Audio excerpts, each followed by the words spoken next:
One of the most important responsibilities of a mother is to really love and nurture their children, to teach our children to pray as early as possible. Pastor, author, and radio host Altheresa Howard has spent much of her life teaching others and her 3 children and 8 grandchildren about living a life for Christ, especially when it comes to prayer. We have like a joke that, if mama prays, God gonna hear her. Altheresa learned the power of prayer through personal experience. After she became a Christian at 19, she prayed for healing from a painful, lifelong skin condition.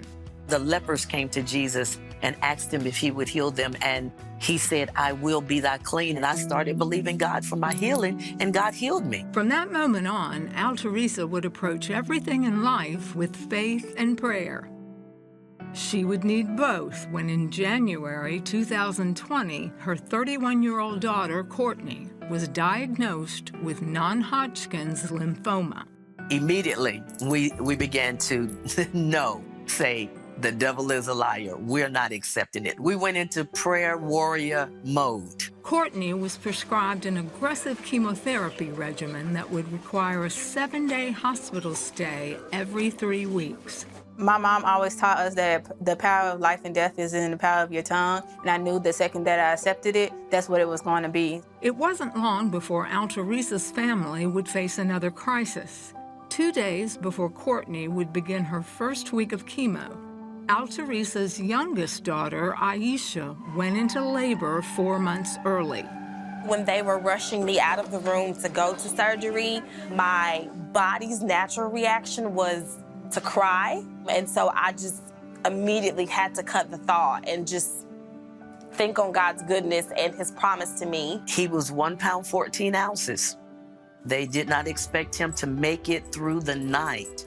With 2 daughters and a grandson now in the same hospital, Altheresa and her husband Eddie called on family, friends, and the faithful at their church to pray.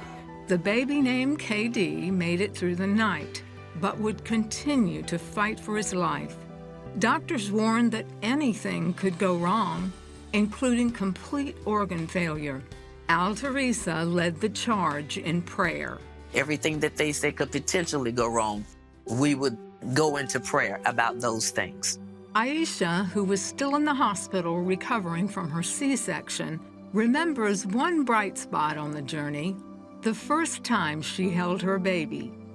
Just being able to feel his warmth and, just touch his little fingers and toes, it was life-changing. Meanwhile, Altheresa kept a faithful, unwavering vigil, walking the hospital halls between the rooms of her children, praying nonstop. She prayed by KD's incubator, and then would brighten Aisha's day with faith-filled reports on his progress. She often slept overnight in a chair in Courtney's room. I vowed 2 things. 1, I was going to commit like never before to do what God needed me to do. And 2, I was going to do everything that I possibly could to help be able to bring the kingdom of the enemy down. Finally, the family would see God answering their prayers. In the coming weeks, KD would continue to improve, gaining weight and passing rigorous tests. In late April, 4 months after his birth, KD went home, healthy and weighing almost 7 pounds. He's coming home. He's home. It was a very, very joyous moment. Then, just a few weeks later, Courtney finished chemotherapy and rang that victory bell reserved for those who complete all their treatments. Being able to ring the bell and knowing that this chapter is done and never to be experienced again. I did actually cry that day. Several weeks later, Courtney was officially declared cancer-free. After the test that came back all clear, I'm officially done. And then I heard the Spirit of the Lord say, "It is finished."